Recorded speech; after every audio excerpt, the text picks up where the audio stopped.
যদি মুখ খুলি তাহলে ওরা আমাকে সপরিবারে মেরে ফেলবে।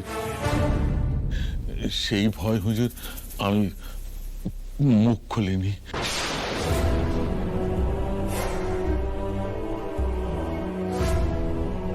কিন্তু সেদিন ওই শ্যামলী আর ওর বর এলো, ওদের কাছে আর আমি সত্যিটা গোপন করতে পারিনি, সত্যিটা বলে ফেলেছি। ধন্যবাদ ধর্মাবতার। অনুপবাবুর কথা অনুযায়ী আমাদের কাছে স্পষ্ট যে দীপক সোরেনের কিন্তু কোনো ডেথ সার্টিফিকেটই নেই। আবার এটাও ক্লিয়ার যে দীপক সোরেনের বডি যে জ্বালানো হয়েছিল এ ব্যাপারে যারা সাক্ষী দিয়েছিল সেটা ছিল সম্পূর্ণ মিথ্যা সাক্ষী। এবং এটাও পরিষ্কার বোঝা যাচ্ছে ধর্মাবতার, দীপক সোরেনের ডেথটাকে ফেক করে কেউ তার স্বার্থ চরিতার্থ করতে চাইছে এবং আমার মক্কেল মন্দার চৌধুরীকে ফাঁসাতে চাইছে। এক মিনিট ধর্মাবতার, যে একটিমাত্র ব্যক্তির সাক্ষ্যের উপর ভিত্তি করে এই সমগ্র পুলিশ ইনভেস্টিগেশনকে নস্যাৎ করে দেওয়ার চেষ্টা করছে, আমি সেই ব্যক্তিকে একবার ক্রস চেক করতে চাই। Permission granted.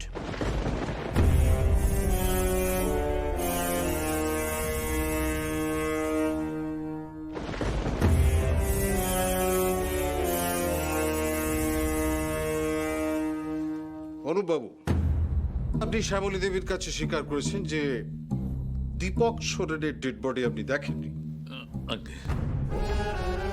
আপনি শ্যামলী দেবীকে কতদিন ধরেছেন? অনেক দিন ধরে। ও যখন ছোট ছিল খুব ভালো মেয়ে, ও আমাকে বাঁচিয়েছে। ও না থাকলে আমি আজ এখানে থাকতাম না। দ্যাটস ইট মিলর্ড, আমি যেটা বলতে চাই, দেখুন, প্রসিকিউশন কোনো ইনফরমেশন না দিয়ে তার সাক্ষীকে হাজির করেছেন এই কোর্ট এজলাসে। আমি জানতেই পারলাম না, অথচ এই সাক্ষী শ্যামলী দেবীকে অনেকদিন ধরেই চিনতেন। সুতরাং শ্যামলী দেবী একে ম্যানিপুলেট করেছেন, নিঃসন্দেহে কথা বলা যায়।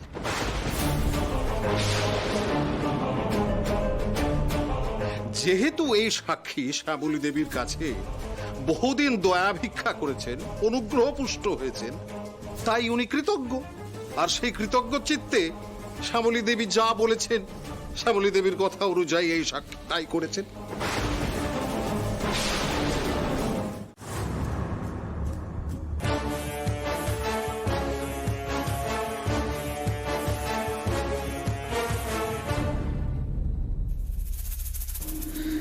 না হও না, আর কোনো চান্স নেই। অ্যাটেম্প টু মার্ডার কেসে মন্দার জেলে যাবেই।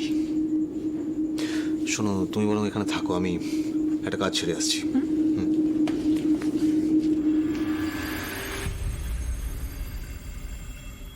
সুস্মিতা আঙ্কেল, এত কিছুর পরেও কি মন্দারকে বাঁচাতে পারবো না? ডিফিকাল্ট রে, ভীষণ difficult. Attempt to murder case dismiss করা অত্যন্ত ডিফিকাল্ট। কিন্তু কি বলতো, এখানে শ্যামলীর ভিডিওটা খুব কাজে দিয়েছে, না হলে মন্দারের অনেক বেশি, অনেক বড় সাজা হতে পারত। কিন্তু এই অ্যাটেম্প টু মার্ডার কেসের চার্জ কি করে মুভ করবো আমি কিছুতেই বুঝতে পারছি না রে। তাহলে কি হবে এখন? রিকভার হলেই তো কোর্টের প্রসিডিং শুরু হয়ে যাবে। আমাদের হাতে তো আর কোনো সময়ও নেই। দাদা ভাই, কেন করলে শ্যামলী?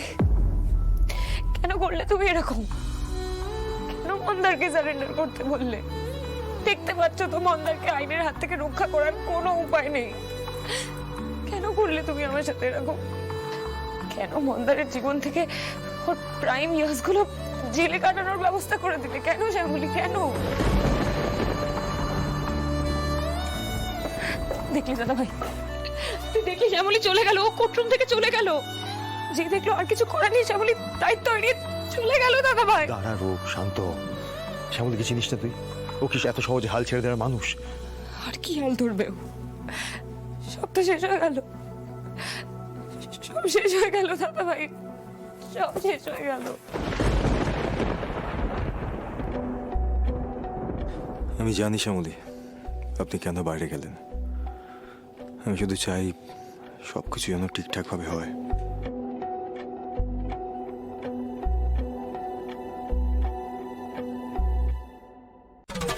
বোঝো কাণ্ড, এইসব ভিডিও টিডিও পেশ করে কোনো লাভই হলো না।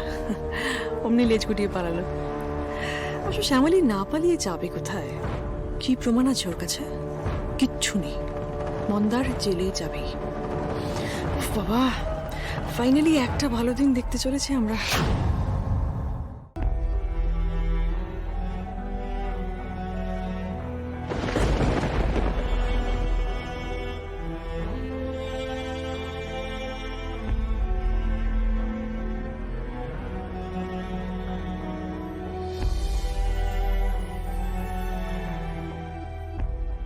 আজ হয়তো জেলে চলে যেতে হবে শ্যামলী। হয়তো এই মুক্ত আকাশ আমার কোনোদিনও দেখা হবে না। জেল থেকে ফিরে সুস্থ সমাজে আর কোনোদিনও হয়তো আমি ফিরতেও পারবো না। কিন্তু কিন্তু অনেক বড় সম্পত্তি নিয়ে যাবো রে জেলে, অনেক বড় সম্পত্তি। রোহিণীর ভালোবাসা, তোদের পরিবার। আমার তো এই পৃথিবীতে আর কেউ নেই। তোর আর রোহিণীর জন্য যে আমি একটা পরিবার পেয়েছিলাম, এই স্মৃতিগুলোই থেকে যাক।